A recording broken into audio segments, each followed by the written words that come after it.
Bang Bene ini pernah nge-status sih kalau nggak salah. Kalau bisa kamu banyakin akad ya gitu, biar aku bisa santai-santai di rumah sama Jason gitu. Apakah itu cita-cita Anda ke depan, Pak Bang Bene?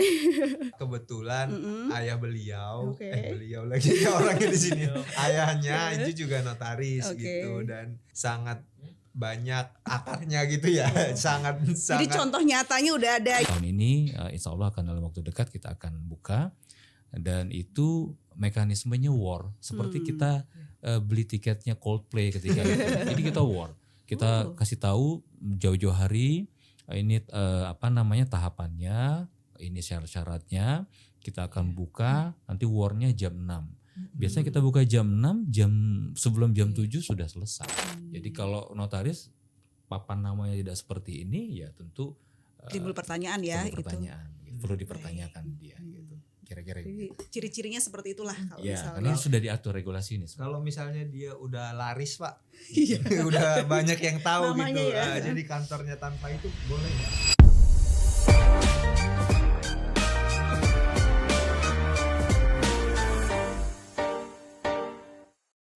Ya, hari ini kita kehadiran pasangan unik yang profesinya bertolak belakang. Istrinya Naomi adalah seorang notaris muda yang baru saja dilantik, dan ternyata suaminya adalah seorang komika kondang, Bene Dion. Nah, kira-kira seperti apa ya kehidupan sehari-hari kedua pasangan suami istri ini, si paling lucu versus si paling serius. Nah, kita akan bahas nanti. Kita juga kehadiran di sini Direktur Perdata DJ Ahu, Bapak Henry Sulaiman, yang ikut ngobrol bareng ya bersama kita semua. Halo, apa kabar Bapak Ibu semua? Baik. Baik. Kita mau kulik-kulik dulu nih sama notaris baru. Selamat ya, baru dilantik. Terima kasih Mbak. Iya. Ini gimana nih di rumah? Apa udah mulai berubah nih perbincangannya? Pakai materai kalau ngobrol atau gimana nih? Biasanya kalau ngobrol sama dia gimana tadi di kantor ada akad. Oh, oke. Oh, ada siapa?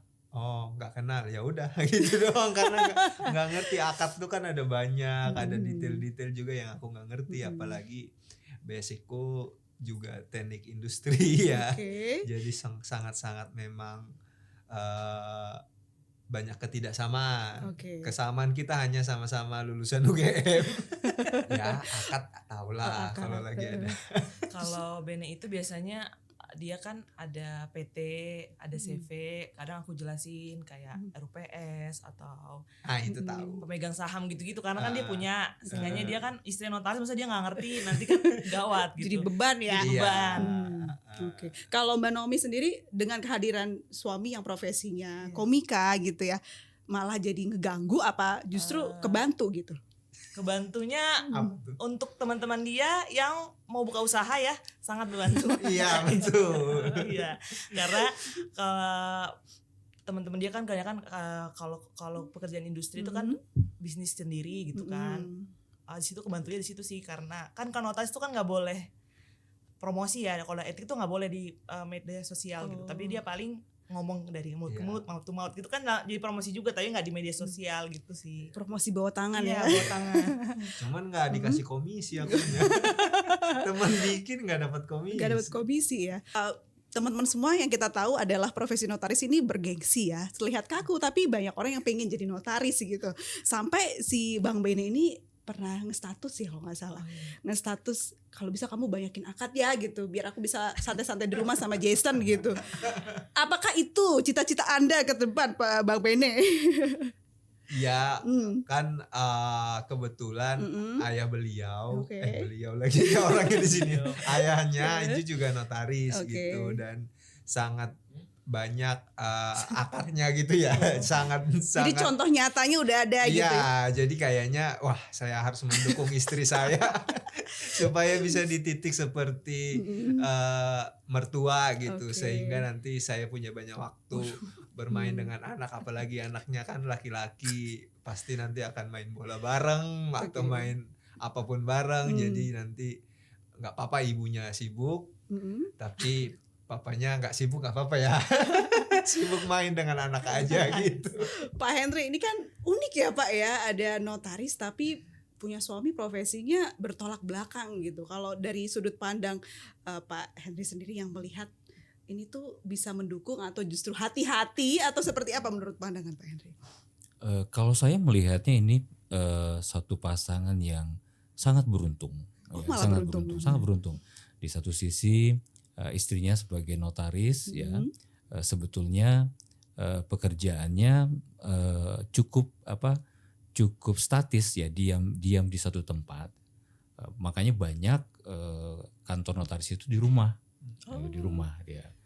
Artinya ketika dia memberikan layanan bisa di rumah, masih sempat mengurusi keluarganya, ngurusi suaminya, ngurusin anaknya juga. Nah, di satu sisi beliau ini kan pesohor terkenal, ya.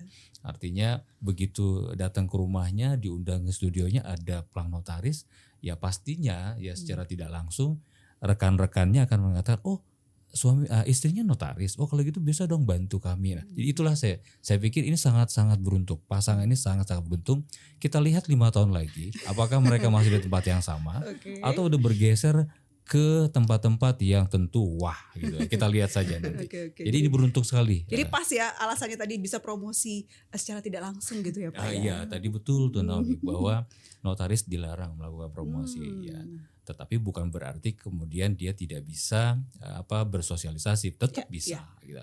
Nah, itu bergantung, namanya kita jual jasa itu kembali kepada siapa yang pembeli jasanya. Kalau memang percaya, trustnya bagus, pelayanannya memuaskan, kemudian dalam artian akurat, ya, dan itu bisa menjaga kerahasiaan dan keamanan, tentu pembeli jasanya akan kembali lagi. Gitu. Mbak Nomi mau tahu dong, ini kan proses menuju dilantik jadi notaris, keluh kesahnya apa? Boleh ceritain nggak? Jadi notaris itu sebenarnya menurut orang mungkin gampang ya, bikin akta, tinggal tanda tangan. Sebenarnya itu di luar itu sangat struggle-nya tuh is real gitu kata orang-orang. Karena kan menempuh pendidikannya aja butuh waktu yang nggak sebentar gitu. S1 4 tahun, lalu S2 MKN, lalu ikut ada magang 2 tahun, habis itu dari organisasi ada magang bersama lagi, mengumpulkan poin, seminar, sampai ada ujian lagi, sampai harus war untuk pilih wilayah juga gitu. Jadi nggak gampang. Gampang. Begitu buka juga kita harus mencari klien. Pasti kan membuat jaringan itu nggak gampang. Abis itu kita harus gaji karyawan juga, harus sewa kantor gitu. Jadi sebenarnya kelihatannya aja sih gampang gitu kan, bikin akta, bikin tanda. Sebenarnya susah, terus tanggung jawabnya juga besar karena kita bertanggung jawab atas akta otentik yang kita buat gitu. Yang paling susah dimengerti itu ketika dia katanya ngumpulin poin gitu. Emang main basket? Jadi sering banget kalau weekend dia bilang dia mau pergi ke ada seminar di sini, ngapain, tanya gitu kan, ngumpulin poin gitu. Terus nanti sebulan lagi atau beberapa minggu lagi pergi lagi ngumpulin poin. Poinnya nggak banyak apa ya, kok masih ngumpulin terus kan? Berapa sih yang diperlukan gitu? Sampai bingung sendiri ya, poin mulu gitu. Untungnya sih proses pengumpulan poin itu sebelum punya anak ya, banyaknya ya, jadi masih bisa dimengerti lah gitu. Tapi kalau saat ini kan udah punya anak jadi bingung kan, karena dia di hari kerja misalnya ngantor gitu, tapi habis itu weekend ada seminar ngumpulin poin juga kan. Sebagai suami bingung nih, anaknya digimanain nih nanti nih, jadi kadang-kadang jadi bercandaan lah gitu. Apa aku mau ikut biar poinnya ngumpul banyak gitu kan, dua orang kan ikut ngumpulin poin, cocok. Ya, biar masuk gitu, biar cepat akumulasinya gitu. Gitu. Untung punya anak lah sekarang ya, jadi ada maksudnya teman main lah di rumah gitu. Jadi kalau ibunya lagi sibuk ya udah main sama anak gitu. Atau kadang-kadang juga kalau ibunya lagi sibuk ya nontonnya sendiri gitu, atau sama teman-teman. Jadi gitu. sudah mulai bisa mencari alternatif lain kalau misalnya istri sibuk ya. Karena kan positif juga kegiatannya. Iya, walaupun kadang-kadang pernah bilang juga sih, emang pendapatan suami kurang ya gitu. Kok kerja keras banget nih.